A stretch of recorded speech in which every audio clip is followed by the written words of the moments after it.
નમસ્કાર, અમારા વીકલી વિડીયોમાં તમારું સ્વાગત છે। આજના વિડીયોમાં અમે તમને ઈપીએફઓના પેન્શનર્સ પોર્ટલ પર પેન્શનર્સ માટે ઉપલબ્ધ ડિજિટલ સેવાઓ વિશે જણાવીશું।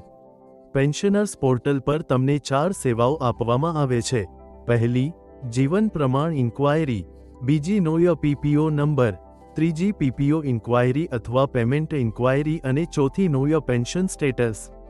આ 4 સેવાઓ વિશે જણાવતા પહેલા ચાલો જાણી લઈએ કે પેન્શનર્સ પેમેન્ટ ઓર્ડર નંબર એટલે કે પીપીઓ નંબર શું હોય છે। પીપીઓ નંબર દરેક પેન્શનર અથવા ફેમિલી પેન્શનર માટે યુનિક નંબર છે, જે તેમના પીપીઓ પર નોંધાયેલો હોય છે। આ પેન્શન જારી કરતી વખતે પેન્શનરને મોકલવામાં આવતા પત્ર પર પણ લખેલો હોય છે। આ જ પીપીઓ નંબરની મદદથી પેન્શનર્સ પોર્ટલ પર ઘણી સુવિધાઓ ઘરે બેઠા મેળવી શકે છે। જો પેન્શનર પોતાનો પીપીઓ નંબર જ ભૂલી જાય તો તેને જાણવા માટે તેમને શું કરવું પડશે, ચાલો જાણીએ। ઈપીએફઓની વેબસાઇટ www.epfindia.gov.in પર જાઓ।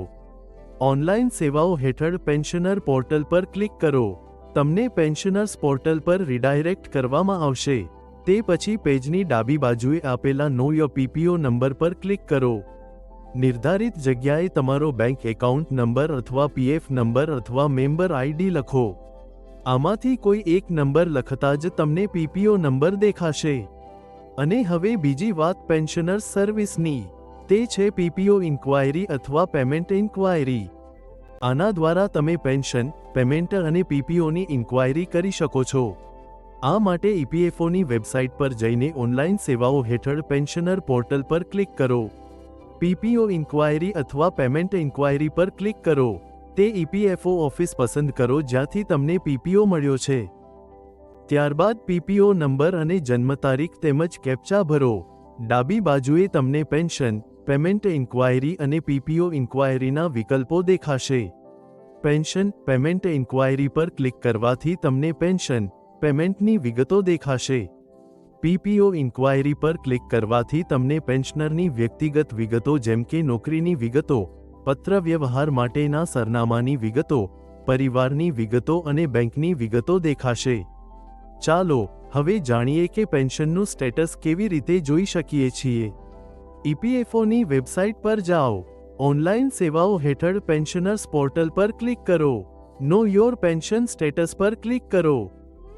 પીપીઓ જારી કરનાર ઓફિસ અને પીપીઓ નંબરની વિગતો દાખલ કરો। ત્યારબાદ તમને પેન્શનનું સ્ટેટસ દેખાશે। દરેક પેન્શનરે દર વર્ષે પોતે જીવિત હોવાનો પુરાવો આપવો પડે છે। પહેલા આ માટે તેઓને બેંકમાં જવું પડતું હતું।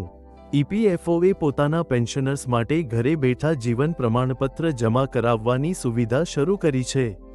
આ ખૂબ જ સરળ છે। આ માટેની પ્રક્રિયા જાણવા માટે તમે આ વિષય પર બનાવેલો અમારો વિડિયો જોઈ શકો છો। તેની લિંક ડિસ્ક્રિપ્શન બોક્સમાં આપવામાં આવેલી છે। એકવાર ડિજિટલ જીવન પ્રમાણપત્ર જમા થઈ ગયા પછી, તે જીવન પ્રમાણ યુનિક આઈડી સાથે ઈપીએફઓના પેન્શનર્સ પોર્ટલ પર દેખાય છે। આ યુનિક જીવન પ્રમાણ આઈડી સાથે પેન્શનર જીવન પ્રમાણની સ્થિતિ જોઈ શકે છે। આનાથી તે જાણી શકે છે કે તેનું જીવન પ્રમાણપત્ર ક્યાં સુધી માન્ય છે અને તેમને આના પછીનું જીવન પ્રમાણ ક્યારે આપવાનું છે। આ માટે ઈપીએફઓની વેબસાઇટ પર જઈને ઓનલાઈન સેવાઓ હેઠળ પેન્શનર્સ પોર્ટલ પર ક્લિક કરો। જીવન પ્રમાણ ઇન્ક્વાયરી પર ક્લિક કરો। જીવન પ્રમાણ આઈડી એન્ટર કરો। ત્યારબાદ તમને જીવન પ્રમાણપત્ર અથવા ડિજિટલ લાઈફ સર્ટિફિકેટની વિગતો દેખાશે।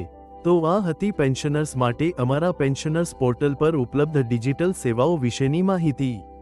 આશા છે કે તમને આ વિડિયો પસંદ આવ્યો હશે। અમે આશા રાખીએ છીએ કે આ માહિતી પછી તમારે પેન્શન સંબંધિત તમામ સેવાઓ માટે ઘરની બહાર જવાની જરૂર નહીં પડે। તો અમારા જ્ઞાનવર્ધક વિડિયોઝ અમારા યુટ્યુબ ચેનલ સોશિયલ ઈપીએફઓ પર જોવાનું ચૂકશો નહીં। અને હા, આ ચેનલને ફક્ત તમે પોતે જ સબસ્ક્રાઇબ ન કરો, પરંતુ તમારા સાથીદારોને પણ કરાવો જેથી તેઓ પણ ઈપીએફઓની સેવાઓનો ભરપૂર લાભ લઈ શકે। જય હિન્દ।